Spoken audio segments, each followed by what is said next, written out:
Alright, all we've got to do is grab our two pieces of our paddle, and you're going to notice the one side has a hole in it and the other one has a little compression button that's on a spring.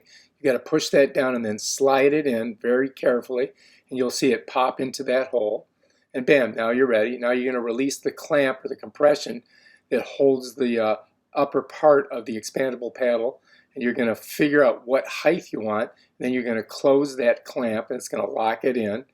And then you're going to get on your paddleboard, and when you paddle, you want the logo facing to the back of you, and your grip should be forward.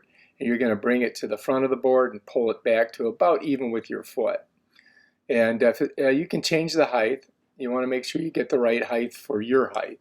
You know what I mean? Everybody's different. Some people are taller. And basically that's how you do it. You may want to start out in a kneeling position and then pop up into a standing position.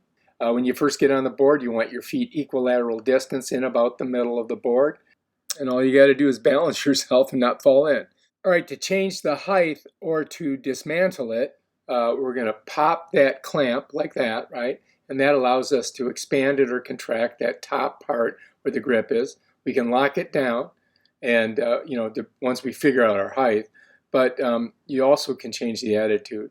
But you want to kind of keep it even or parallel with the paddle. And then down here you've got a little silver button. You push it, it pops out. To get it back in, you want to push it, but be very slowly twist the bottom part until it pops into that hole.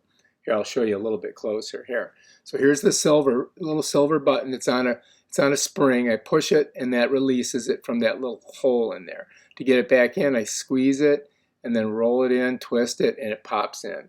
And bam, that's it. That's how you do it.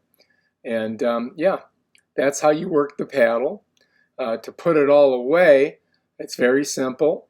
You just press that little silver button, pop it, go up, release the clamp, compress it, lock the clamp down, and then that's ready to be stored, however you're going to store it. All right, if you like this video, subscribe to my channel. Check out my other awesome videos.